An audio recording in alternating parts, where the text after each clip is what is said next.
Okay, it looks like the stream of attendees joining for now has slowed down to a trickle, so I will get started. Good afternoon or good morning, depending on what time zone you're in. Welcome to our webinar. I'm Dr. Jen Pfeifer. I am the co-director of the National Scientific Council on Adolescence. I'm a professor in psychology at the University of Oregon, where I'm also director of the Developmental Social Neuroscience Lab, and I am on the co-chairing the Leadership Council of the Ballmer Institute for Children's Behavioral Health at the University of Oregon. So, welcome. We're so excited you're here. Last week, the National Scientific Council released a report, a new council report on early adolescence and digital technology. And we're excited to have some of the leading authors here today to talk about how we can ensure that the online world helps middle school aged youth learn and thrive.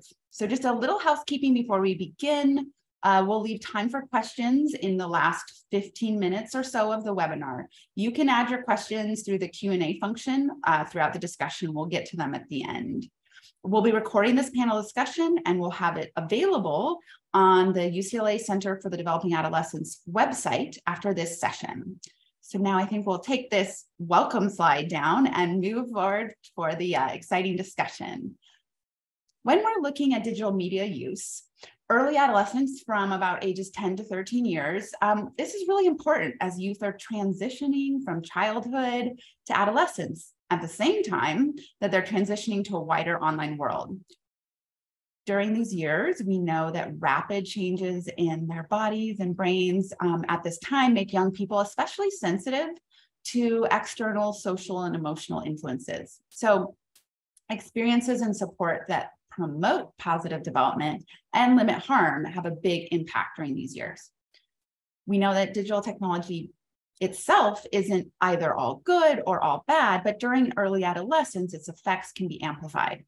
So this gives us an enormous opportunity to ensure that the online world where our kids spend so much of their time provides safe, engaging spaces for early adolescents to learn, to contribute, and to connect. And today, we'll talk about the kinds of standards and policies that research tells us can help our kids thrive in the online world. I'm joined today by several council members, Dr. Candice Odgers, who is co-director of the Connecting the EdTech Research Ecosystem Network at the University of California, Irvine, Dr. Jacqueline Nesi, who is leader at the Brown Lifespan Center for Digital Health at Brown University, Dr. Ron Dahl, director of the Institute of Human Development at UC Berkeley, and Dr. Nick Allen, director of the Center for Digital Mental Health at the University of Oregon. I'm excited and grateful that you are all here today, so thank you. I'll let each of them say a little bit about themselves. Candice, we'll start with you. Hi, everyone. Happy to be here today and talk about this really important topic. I'm a developmental psychologist who's done work in the digital tech space. And I would say that I care most about kids and evidence in mental health. And the digital tech is just this environment that we're increasingly seeing them move into that's become like a centerpiece of what we do as an important setting for kids. And so excited to talk about this report and the findings. Thanks, Candice. Jackie? Hi, I'm Jackie Nesi.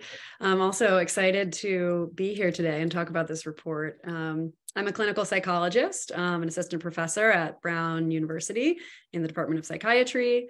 I study the role of digital technology and social media in youth mental health. And I'm also the author of a weekly newsletter on technology, psychology, and parenting called Technosapiens. I'm excited to be here today. Thank you, Jackie. Ron? Hi, I'm Ron Dahl. I'm excited to be here. I love when interdisciplinary teams come together around important real-world issues, and this is clearly one of them. As most of us are aware, it is the digital technologies, the learning environment for so many aspects of learning that are occurring, as we'll be talking about. And having teams come together to think about the science, the evidence, and how to make practical suggestions and changes to have a positive impact is really inspiring to be part of. Thanks. I agree. Thanks, Ron. And Nick, last but not least. Thank you. Well, I will not say that I'm excited to be here, even though I am excited to be here, because I don't want to be too repetitive. My name's Nick Allen. I'm a clinical psychologist and professor at the University of Oregon. I'm really been interested in mental health in young people my entire career, and that's my main interest and passion. But recently, we've really been focusing on trying to understand the role that digital technology plays in that. And in particular, we're not only trying to understand the impacts of digital technology on young people's mental health, but also trying to learn about ways to use digital technology to improve the opportunities that young people have to get support for their mental health. And as part of that, I have a software startup company that's trying to build products that are going to be used in that context. But I am excited to be here, actually. Thanks, Nick. Thanks so much to all of you for introducing yourselves. Let's get started. I am sure our attendees are really interested to interact with you all about the report. So Ron, let's start off with you. You know, I have an almost 10-year-old, and I was wondering if you could tell us, share more about why we chose to focus on early adolescence for this report. Yes, thanks. So I think there are a number of reasons, at least a few, that come together to highlight this as an important window of time. And in one part of this I want to emphasize is it's a transition. It's whether we go from 10 to 13 or 9 to 14, it's a time of transition from childhood into adolescence, when young people often have kind of one foot in childhood and still, you know, has that aspects of their identity, but they're beginning to have another foot stepping into adolescence and exploring and wanting more autonomy and making their own decisions. And obviously, adolescence can cover from 10 to 24 by some definitions, and the issues are so different at each. But this transition from childhood into adolescence, the beginning of puberty, as you mentioned, changes in brain and body, and more sensitivity to social information and its importance and sorting out who we are, it is such an opportunity for formative learning. It's also when young people are increasingly exploring digital technology on their own. It's that increasingly they're getting their own phones. They're spending more time with less adult supervision, creating positive learning experiences, forming positive patterns of interacting with technology and seeing the advantages of those positive experiences is almost like an investment on a good trajectory, rather than waiting till mid to late adolescence when adults' abilities to influence or control or change what young people are doing becomes more and more difficult. So we really think this is a time of opportunity, and the science is just emerging that give us, that the science is giving us a set of insights about ways to promote these positive learning and developmental experiences. No, thanks, Ron. That's really, the positive frame is so important. And, again, I mentioned as a parent of an almost 10-year-old and thinking about the possibility that we could set youth on positive trajectories with digital technology is really, I think that's a relief, or should be a relief for parents. It should be positive. Anyone else want to add anything to that answer? About why we focused on early adolescence? I would just add that it's the time where most kids get their first phone. And it's that hard question that parents have is kind of, what's the right age?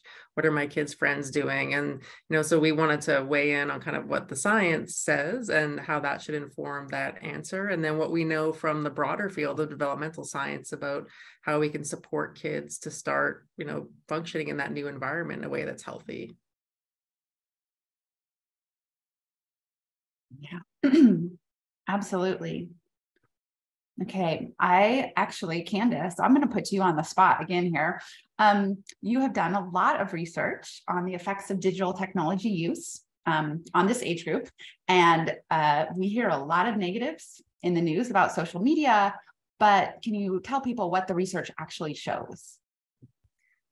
Yeah, so we've actually been tracking kids on their phones for over a decade. So before phones were really cool and most kids had them, we were using them as a research device just to try and understand what was happening in their daily lives, how their mental health was, what kind of experiences. And the questions that we got from parents at that time were around phones. Is it safe? Is it safe for my kid to get online? And we didn't know the answer, right? And so we started to kind of comb through the literature and collect data as we were following these kids. And it was an unknown. So as a scientist, I was curious, right? So what is the effect of this new ecosystem and world having on kids? And as a parent, I was also panicked, right? So, we're especially scared as our kids start to move through this period of early adolescence and change in all kinds of important ways. And so we've done a couple things. We've done our own studies where we've tracked kids and looked every day on their phones, what they're doing, what they're seeing, and then how they're feeling. And then we've scanned the larger literature. So we went through the studies of like hundreds of thousands of kids, or studies that have followed kids longitudinally. And if I had to summarize all that, I would say that, I was surprised. I think people are surprised when I say this, shocked maybe, that there's not a lot of evidence to support at least big effects of digital technology on kids' mental health. Most of the studies report null effects, and the rest are this smattering of very tiny associations. And by tiny, we mean about less than 1% of the variation. And most of those studies really don't have the kind of design where we'd say kind of what causes what. So that was kind of the biggest takeaway. Now, I want to pause for a second, because when I say that, people, the next reaction is, well, are you saying we shouldn't study phones or worry about phones? And that's not the message here, right? Both of these things can be true. It can be true this is not the major driver of the mental health epidemic, but this is still in a really important environment to understand, to make healthy. Kids are spending more time online than they are in a school in a given week. Many kids are. And so we need to start taking seriously, not just is it harmful, but how can we leverage these tools and these spaces kids are in. So I guess surprise, and then looking forward to seeing an opportunity of this new space that we could use to support kids. Absolutely. Thanks for summarizing that. And I would agree. I think a lot of people are surprised. I know as co-authors of the report, we are all aware of that literature, but I think that a contrary message is out there. So it is really good to share. Anyone else want to add to this kind of depiction of the field in terms of what the research shows about the effects of digital technology use on early adolescence? If you add, you're asked the next question. Nick. Well, I've been warned. I think a thing that's really important to add to what Candice said is that there's still a lot of things that probably really matter that we don't know about this relationship. So, for example, not all of the research, but a lot of the research is based on questionnaires that we ask kids about how much time do you spend online. First of all, nobody's very good at estimating that, and including kids and adults. And secondly, it doesn't get into the question of what are they doing online. So I think that partly, in my opinion, the question, when you ask the question, does using digital technology or being online or screen time, is it harmful? It's a poorly formed question, because it's really about what's happening. There's an enormous variety of experiences that kids are having online, and we need to understand more about that so that we can understand, because it's likely, or at least I personally think it's likely, that some of them are harmful, a lot of them are pretty neutral, and some of them are great. And so we need to understand that difference. And to do that, we have to get a different kind of data than we've often had in these studies. So it is also a slightly complicated thing to get data on, because especially in this age group, we've found in our studies, this early adolescent age group, the kids are very privacy sensitive about what they're doing on their phones, because they've just got their first phone. And one of the things that's very compelling about this device is that this is a place where I can do things that my parents don't know about. And that's a really compelling feature of the phone. And so when we as researchers come and try and understand that, there's a natural tendency for them to feel that that's a pretty private thing and not something that they're super excited about sharing. But so I think I totally agree with Candice's summary. I think it's very much the view that I see as well. But there are some important questions we don't have answers to yet. And I think when we get them, we'll know a lot more about how to move forward.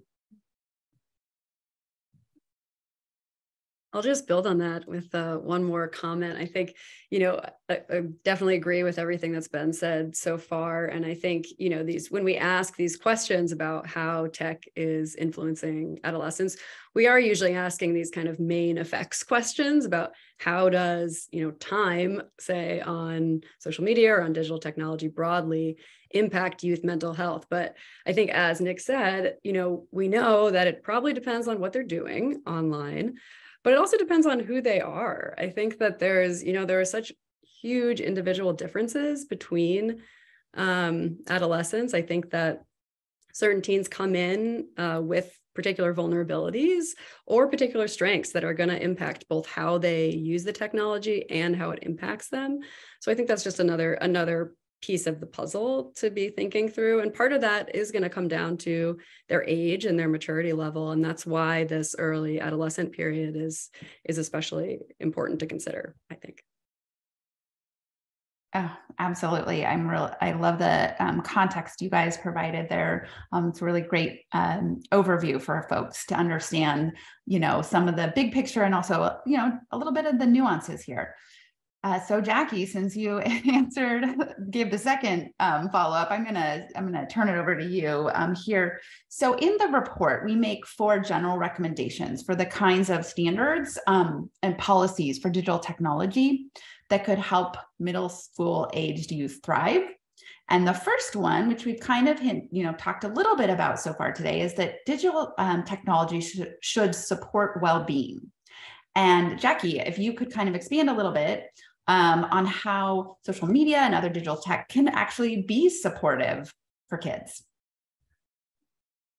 Yeah, so I think generally our approach with this report is that we really have this amazing opportunity through digital technology to support early adolescence and actually promote health and wellness at this really key point in their development. And so, I think as Ron spoke about, one way we can think about that is really centering some of these key developmental needs for youth in this age group. So things like, exploration and risk-taking, developing a sense of meaning and purpose, developing values and identity. And so, we know that at times, tech, as it currently stands, can create new challenges for some of those developmental needs, when kids are being exposed to age inappropriate content, if they're not getting the right support or scaffolding from adults in their engagement with these platforms, or they're encountering problematic experiences like cyberbullying or social rejection. But I think that, we also see a path for these digital spaces to really create new potential for early adolescents to thrive. So whether that's through new opportunities for parents to provide more support and involvement in youth's online lives, whether that's through safe opportunities for adolescents to practice creativity online or self-expression or explore their identities, to build confidence, or to connect, with peers in ways that actually enhance their relationships instead of driving them toward these more harmful social experiences. Thanks so much, Jackie. Anyone else want to share some of the ways that they think social media or digital technology can support early adolescent development? So again, agreeing with everything that's said, I want to come back to the positive frame about the kinds of learning we want young people to be having. So when we say things like exploration and risk-taking, sometimes people are thinking about the negative aspects of that, but so much, again, the literature and the science and the evidence, so much of the learning is trial and error learning about who am I in relation to other people and how do I contribute and where do I fit in and where do I belong? And technology and abilities to interact with your friends and other individuals is so fundamental to that experiential trial and error learning. But making errors is kind of painful in this, at any point in the lifespan, but particularly in early adolescence. And so how can we increase the likelihood that young people are experimenting in safe environments where it's okay to make some mistakes and learn from them, but not have harmful effects? And so I think in addition to wanting these environments to be safe and minimize the harm, thinking integrating the science and informing ways to create more positive learning experiences for young people to create, to interact, to discover aspects of what they like and how to contribute and be kind to others. Those learning experiences are also increasingly happening through, and they won't say that it's digital technology, they're just interacting with their friends. And so I think this broadening the way we're conceptualizing social learning and promoting positive social learning experiences the evidence base for that may be as important as how do we protect children from the really bad things. I would just add that the other thing we know is that increasingly adolescents are going online to learn about mental health issues and learn how to get help for themselves and for other people. And so this is also an opportunity for us to have the right kind of resources, platforms in place when they're going to those spaces. The other thing that's been interesting across a number of studies now is that individuals who are experiencing the highest levels of mental health need are the most likely to go online to seek those things out. And so this is, again, coming back to Nick and Jackie's idea around, like, it really depends on who the kid is that's entering into these systems in terms of what they're looking for and what they're going to get in those online spaces.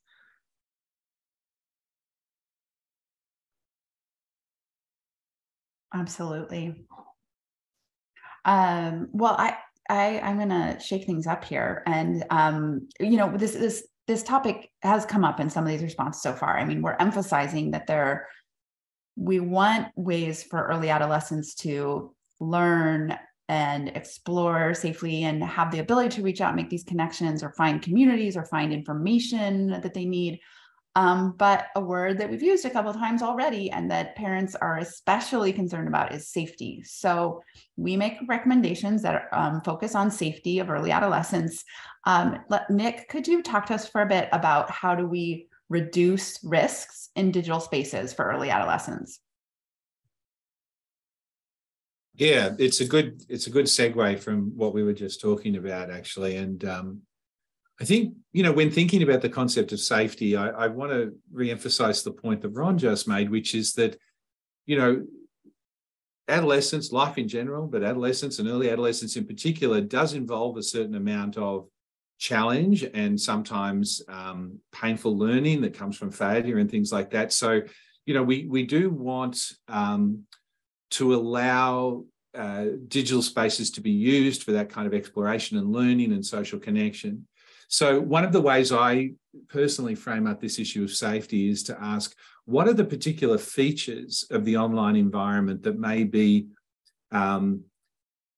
exacerbating or increasing the kinds of risks that young people are exposed to? So let's take, the social media and the smartphone is primarily, especially in the hands of young people, a device for social communication and social connection. And we know that peer relationships in this group have always been a source of both great joy and fun, but also risks for experiences like bullying and rejection and so forth that are more harmful.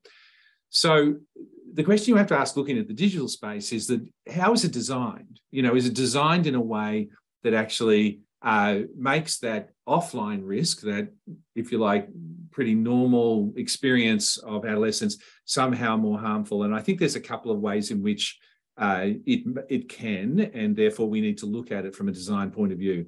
One of them is how young people's data is handled. And some people may have heard the concept of the right to be forgotten. So the idea that when you put information online, you have a right to withdraw it and take it back, or maybe by design it disappears, a little bit like with Snapchat, where you send a communication that is ephemeral and disappears after a period of time. One of the particular risks associated with the online environment is if you post something that's embarrassing or that becomes a target of bullying or something like that, it can become a digital artifact that, if you like, goes viral, that can be shared widely, that gets out of your control in a way that it normally wouldn't. So one of the important points that we make in the report is that we think that these data that belong to young people really need to be handled in a different way, and this right to be forgotten really needs to be strongly emphasized in the design of digital products. So that's one emphasis. The other emphasis that I'll just mention is we actually feel that the business models that sit behind digital products actually matter quite a bit in terms of how the products are designed and what they're motivating the user to do. And a particular concern of ours was the targeted advertising business model, which is the fundamental business model of the online world.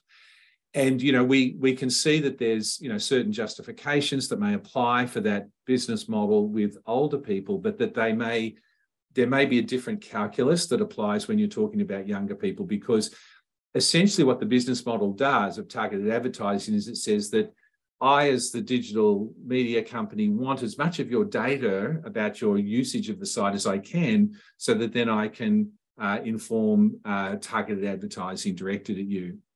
And I think some of the arguments about the autonomy of the user aren't as strong when you're talking about younger people. And there are and so what happens is that this business model tends to encourage designs that make the product very sticky, that people want to stay on it for a long period of time. And that has the impact of making some of these social experiences more ubiquitous and more difficult. For example, experiencing bullying online late at night when you're very tired and you don't have any peer or parental context to process that might be a very different experience from experiencing exactly the same thing during the day. So products that are designed to sort of keep kids online for that long period of time may be exacerbating that risk.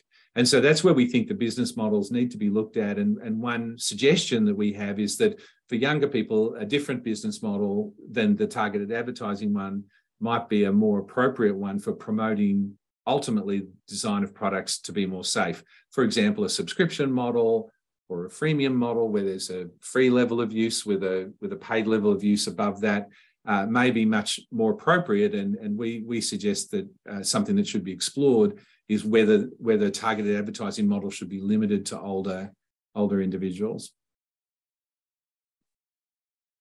Thanks so much, Nick. I'll let the panelists think for a minute. I just want to extend a few things you said. So one thing that attendees might want to know is that when the National Scientific Council on Adolescence pulls together these reports, we always try to engage youth in them. And so this was true with our first council report. Here, because the focus was on early adolescence, we did interviewing with youth in early adolescence and found some really interesting things, not only related to safety, but some of your comments made me think of this. And, for example, we detail a little bit in the report about this kind of maybe mixed status of their understanding of how their data is being used, whether it's being collected, when they may have these ideas that their data is being collected, but they actually don't. They have a different grasp than what is the reality.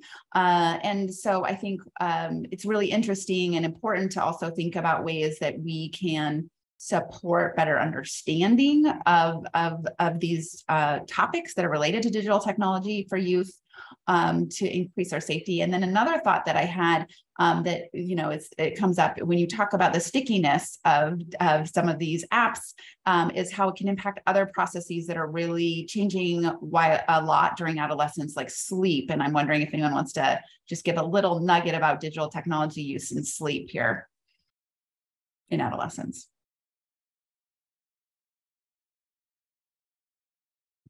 We're all looking at Ron, who's the sleep expert. So there's a lot of sleep expertise on this in this panel. A number of us have been interested. So I think the first thing that I would shine a light on in terms of sleep and the concerns that is one area where, especially in mid and later adolescence, that it can exacerbate challenges and interfere with sleep. I would emphasize that early adolescence is a time for promoting healthy habits.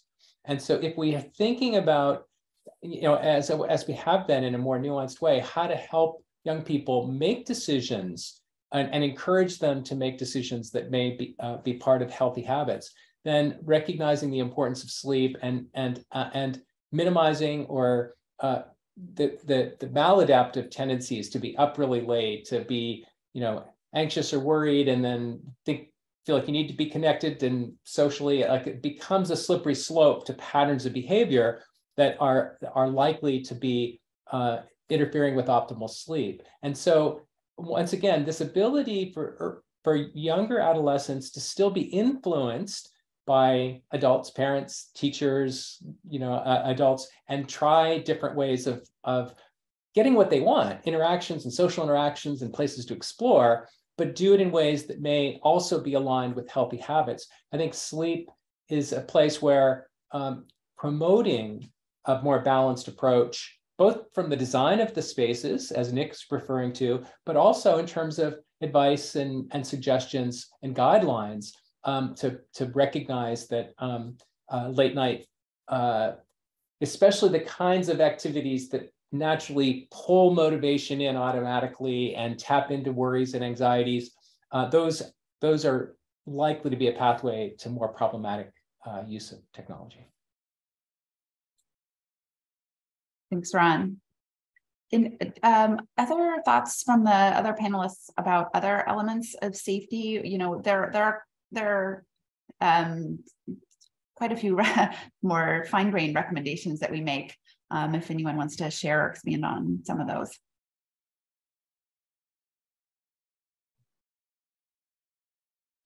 Well, one other recommendation I would emphasize is that, when you think about the world that opens up to you when you get your first personal smartphone, there's a remarkably small amount of preparation we provide for most young people to enter into that world. And there is a real opportunity for education to be part of the introduction of this technology. And some of that could happen in schools, some of it could happen in families, some of it could happen in the media, some of it could happen on the phone itself. And but it really is a remarkable. Just think about all the things you can get on a smartphone these days. And at 12 or 11 or sometimes 10 or younger year old is given this and said, here we go. All the wonderful and terrible things in the world are there available for you. And so education is really, we think, a very important part of the solution here too. And we need to work out how to disseminate that effectively. Thanks, Nick. Okay. I think that's, we've raised some really important considerations for safety. We've also highlighted that we don't need to be laser focused just on the negatives, but also the potential for opportunity. And I think when you kind of put those two together, you also need to be really mindful about equity considerations. So Candice, the report also recommends that digital technology be designed to support equity. Like, how does tech affect different groups differently? What are some considerations there? Yeah, this is a big and important question. And we know that new technologies can actually amplify inequalities, and that's what they tend to do. And unfortunately, the work that we and others have done on the digital divide, that's what we've seen happen. And so I'm going to take it back to one of Nick's points, is that this support or lack of support as kids make this entry into the digital world, we find that that's actually stratified by social class, right? So we do the big surveys, and these surveys happen kind of all over the world. And you see time and time again, the kids are in lower resourced families and schools are receiving less kind of guidance around safety, but also less tailoring of kind of the opportunities and the, for example, educational app tailoring that might happen. And so what you have is children getting a very different onboarding or very different level of supervision in these spaces. And the result of that is when we talk with kids or we follow kids, we see that those young people report more problems online, and that offline risk tends to be the biggest predictor of encountering online risks. So what can we do about that? Nick mentioned a couple of things around kind of education and families, but we've also called on digital technology companies to come into the public square here and make some of these safety options embedded by default, right? And to not suggests that children are not on their platforms because they have an age of 13, right?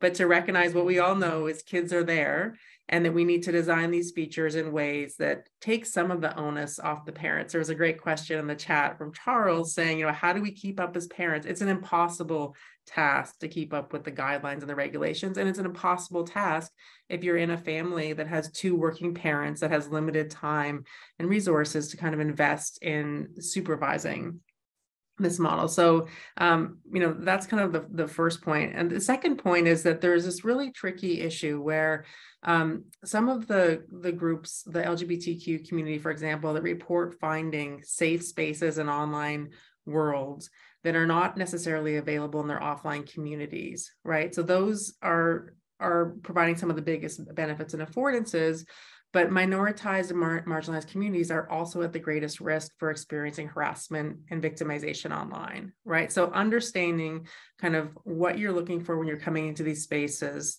what kids can get and benefit from the situations, but those same populations may be at the greatest risk for harm as well, right? And so this is where we need to, as a community, as psychologists, as parents, as digital tech designers and companies, really start to think carefully about what can we build in to these environments as safety features, right, for all kinds of populations, not just the typical user.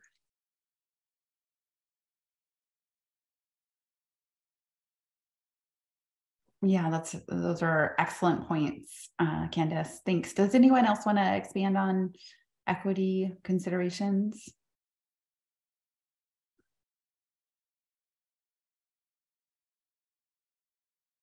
Okay. Well, we actually have had a number of questions already start streaming in. That this is obviously a very engaging topic. So this is fantastic because we will have time here to move to some questions. And if we get through them all, I have lots on my mind to ask as well. So I know Candice already, if you're attending the webinar, you want to add some questions, feel free to drop them in the Q&A.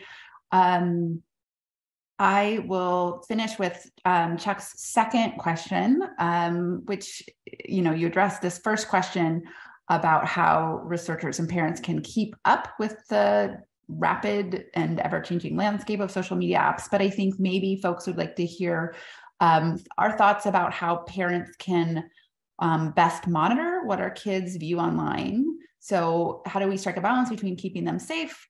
And I love this question, while also respecting and fostering their growing autonomy. When we think about these are core developmental tasks, and thinking about digital technology use as an opportunity to develop self-regulation skills and things like that. But how do we do this well as a parent? Anyone want to jump in first?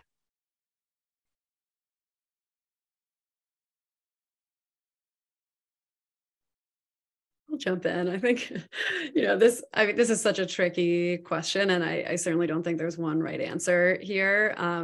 A few points I'll make. One is that I think that, as we've said previously, I think it can't all be on the parents. I do think that, as we've discussed, I think these spaces, these digital spaces do need to be designed with youth in mind, and the fact that youth are seeking out more autonomy and independence online. And it's important to have some safeguards there for them.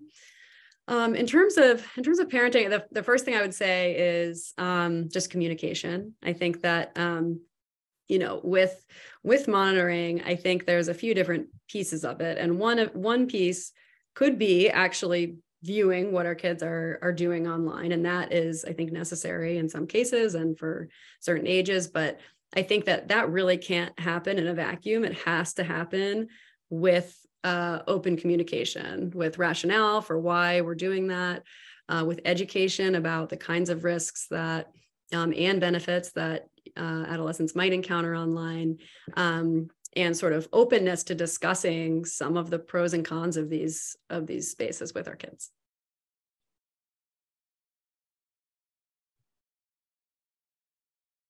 I think I don't want to be too pessimistic about this point, but I think it's important for parents to be aware that in an ultimate sense, you don't know and you can't know. And so this is where, and there were a couple of reasons for that, but this is where I strongly endorse Jackie's point about the importance of communication. Because I think having the kind of relationship with your child where they will speak to you about their experiences online, particularly ones that they might find confusing or scary or negative in some way, is at the end of the day your best tool. Now, that doesn't mean you shouldn't make sensible efforts to understand what your kids are doing online, but also you need to understand the limits of that kids are using new products all the time. So you may got them off their account on one social media site and you don't even know about the new social media site that the kids are on now, you know. So that's one issue. You know, and kids are very motivated, as I said before, to keep this private. It actually feels like a space that's private from parents for them, and that's something they value quite highly. So, you know, just to give you another example, there was a study done by a big research study called the ABCD study. It was published. It was comparing parents' estimates of how much kids are online, the kids' own estimates of how much they were online, to an objective measure drawn from the phone of how much they were online. And the kids' report of how much they were online correlated a bit with the objective data. The parents' estimate didn't correlate at all, 0. So my point is, it's not a point, I'm not trying to say give up, but I also think have reasonable expectations of the limitations of what you can achieve here, and trying to achieve this by controlling or overseeing the kids' phone use is really, really hard, and in often cases not viable. And it's much better to be putting your efforts into that communication and openness around the topic. And the more you can achieve there, that's probably your best bet, in my opinion. I have a more optimistic view than Nick. Can I bring it up a bit? So the way that I've often thought about this is that it isn't much different than when our kids walk out the door and they're in school or they're at, you know, the park with their friends. We don't see it, right? And we don't see it, and we can't see it all. And so the strategies that we need to use to find out who they're with, what they're doing, how they felt about it, you know, those we kind of know those skills. And so this is like good news for parents that this isn't an entirely new thing. We need to apply some of these skills that we've done here. But the other thing that digital tech does, it does leave a digital trace. And in these cases, it can be helpful, you know, for parents or for peers working with kids to understand like what your kids are exploring, right? What they're exploring online. And maybe that's you going into those spaces with them. It's a game or whether it's a social media site to start the conversation. The digital world actually gives us, it opens up some more risks to be sure, but it does provide some opportunities to get some insights into kind of what they're seeking when they go to those spaces, if we take the time to kind of go there with them or to try and follow up with what they're seeing, how they're feeling, or what they're doing. So there's a little bit more information than some of these other contexts that we let our children eventually go into by themselves. I want to lean into the more optimistic view and raise the earlier issues that, again, it's the yin and the yang here, that about the equity issues and the more marginalized and youth having fewer opportunities and not wanting to put so much on the parents. And so one of the things that I really enjoyed as we were writing this report and talking about how to balance these things and give advice and have it be evidence-based, you know, is the metaphors we came up with, like a virtual playground. Like, obviously you can't make a completely safe playground, but of course, who would not think that you shouldn't have some regulations that, you know, you can't rely always on parents. And I think the other metaphor that comes up is like, we wouldn't just let someone get into a car because they, you know, were a certain age and start driving it. And it gets back to this point, the power of having a smartphone and how to create structure that may help young people adapt to and have positive learning experiences for this huge shift to what set of opportunities and exploration can occur.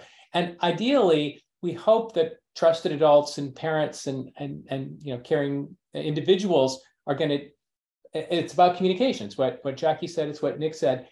And I think we all feel that industry and structure can help the scaffolding, help balance some of these risks of suddenly relatively young children, just early in adolescence, who may not have adults in their lives who can help them with this transition and monitor. How do we make it a bit safer and more likely to have these positive learning experiences for those individuals? And I think these are challenges for the field, and it's part of what made it exciting to try to put all this into a report about what do we know and what is the research that we really need and what are the things that need to be tried that could have a positive impact in these spaces.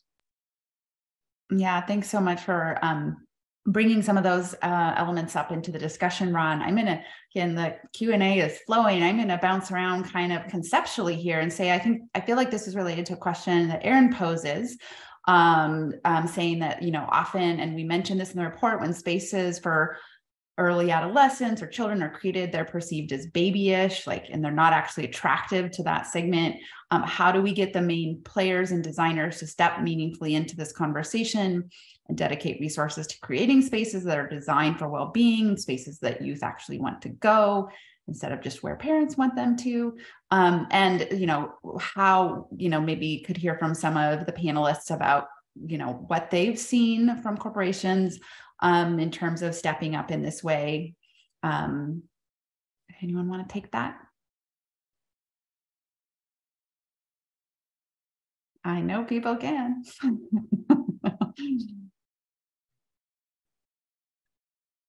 Well, I'll continue to serve my role as the pessimist on the group in the sense that I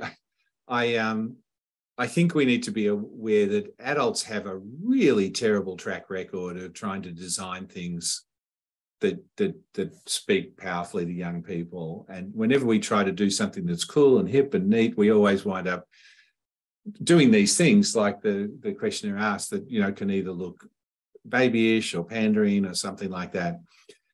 Doesn't mean we shouldn't try, but I think it's a cautionary tale that we should know that our ability to build something that speaks directly to youth culture and that youth find relevant and really engaging is often quite limited. And, what are the things that young people find most compelling online? It's the content that's created by other young people, right? That's what influencers are, on Instagram and TikTok. It's what on YouTube, the content that young people tend to be most interested in is created by people who are peers or what we call near peers. So people maybe a little bit older than them, that they're aspiring to join that group soon. And so I think, to my mind, the way I would frame the question is, how do we work with the creators and content creators amongst the young people to help them to create content that's really positive and affirming and beneficial? Because I think when we try to design this stuff as old folks, we often miss the mark pretty badly. And now someone can be more optimistic. All right, I'll do it. So the Center for Science and Storytellers at UCLA has done this really great work with industry. And these are typically kind of major film industry when they're releasing a film that touches on mental health content, for example. They've been experimenting with having second screen content. So we know that most kids are watching the content, but they're also doing something else, maybe on social media or chatting with friends. And so there are new opportunities opening up to both deliver content about mental health issues. They've done some nice studies that have shown that if it's delivered in a certain way with peer-to-peer contact, that kids, when they are surveyed later, become kind of express more knowledge about mental health and follow up and do some research on mental health, in fact, after the show. So there's kind of new models, I think, for engagement. And that was something, again, that was like, they have a youth advisory panel. I think the key thing you're talking about, Nick, is having youth involved, not just at the end as testing, does this work, but from the beginning of like, where are kids, where are young people, what do they want, is kind of the first level. And then I'm also seeing this in the EdTech industry that, you know, a lot of EdTech companies, the questions that they're getting from parents and teachers are not in their learning apps. It's not just about teaching math and reading. It's about supporting social emotional learning within that context. So again, these are a bit younger populations, but that need, we're just seeing it come through all sectors from the school system and beyond. So now what the business model is for that and whether it sells, I think that's where your concern is, Nick, and mine also. If I could just add something here that comes up in the report and that your responses made me think of, one of the things that you mentioned, Nick, is that the most influential type of content or the content that the youth want to engage with is that created by other youth. And one of the things we heard about from several of the youth that we interviewed is this idea that they wanted spaces that were their own, that were safe. So what they were saying is, we started by asking them some questions about age limits, like you need to be 13 and up to use this, and how they thought about it. And they said, well, what we really want are age maximums. We want these spaces that are safe. We don't want old people. I won't share their definition of old people because it makes us all feel extremely senior, but that they wanted their own safe spaces. And I do think that that's tractable to say that can be, possibly, or could be one route. So I'm curious to hear about, we discussed a little bit about the difficulties of age verification, but, what about this age minimums, age maximums? Does anyone want to kind of briefly tackle that? Well, Jeff, briefly, I think it's a great point, and for some younger adolescents, what they'd really like is a space that's just for them, and so forth. The technical challenge here is age verification, and this is something where, let me be clear, it's not an easy challenge, and this is where we need frankly, in my opinion, some of the best technical minds working with developmentalists and other people who think about these things to see what models might work in this context. But as we know, there's this theoretical idea that you're meant to be 13 to have accounts on certain social media sites that's, honoured in the breach, as they say. It's barely observed because, and so I think the concept's right. I think age verification is I think there are some potential solutions. They're not easy, but this is where industry and academia could work together really to make some quite big differences if we could find tractable ways to approach this issue of age verification that actually worked. I also think there's some innovative work going on. I'll just give you one tiny example that I think many people are familiar with. Is like there are a lot of innovative approaches to creating kid-friendly Minecraft servers where they have a different set of criteria and rules, or the space is designed for certain groups of young people to come together, even around a theme or an issue that they may have been dealing with. And so I think this creative promotion of virtual spaces for young people to come together that has enough of the structural safety, and then young people have some autonomy in that, and there's some monitoring or some modulation role. There's, I think, some really interesting experiments in that space. It's not that something that we can just pass legislation and regulate, but I think there's a lot of innovative work exploring ways to create these positive environments. And so I think that, again, we need a community of researchers and developmentalists and advocates thinking in creative ways about promoting these positive spaces that young people want, as you described. Yeah, thanks, Ron. I'm going to try and merge two questions because we're almost out of time here. Just try to get a question and response in here between Mariah's question and Maria's question, coming all the way from Peru.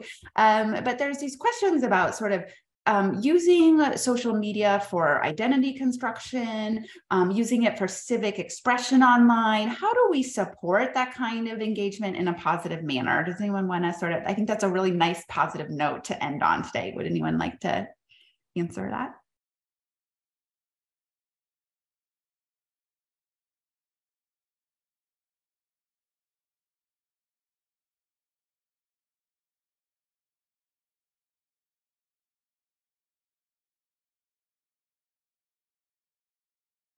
So I'll start and see if this sparks reaction, positive or negative. But I think the one key thing we've been talking about here and throughout the report is having it youth driven, right? And so a lot of the curriculum focus, traditional curriculum is top down.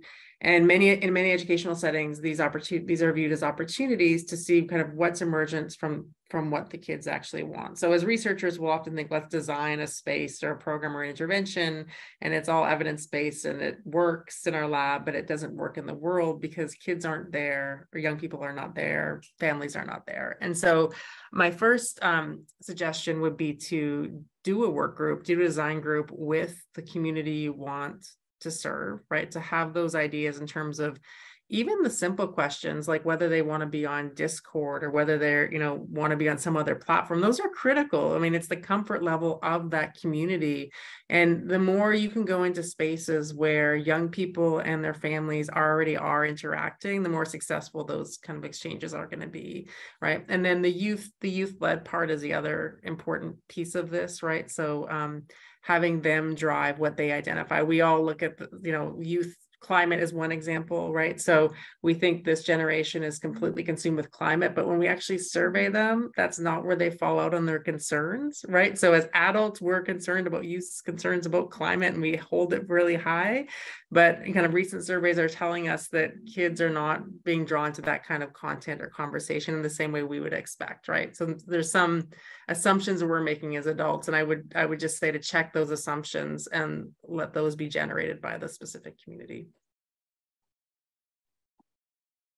Thanks, Candice. Yeah, and I think also this intersects a little bit. Your answer kind of relates to Lucia's question about the value, on the one hand, youth-driven, as you're pointing out, really importantly, but also some spaces where these can be kind of co-informed, bringing families in where parents are connecting and sharing what they're seeing, or connecting and co-inhabiting these spaces together with the early adolescents. So there are more questions here than we had time to answer, which I apologize for. There are some excellent questions in here.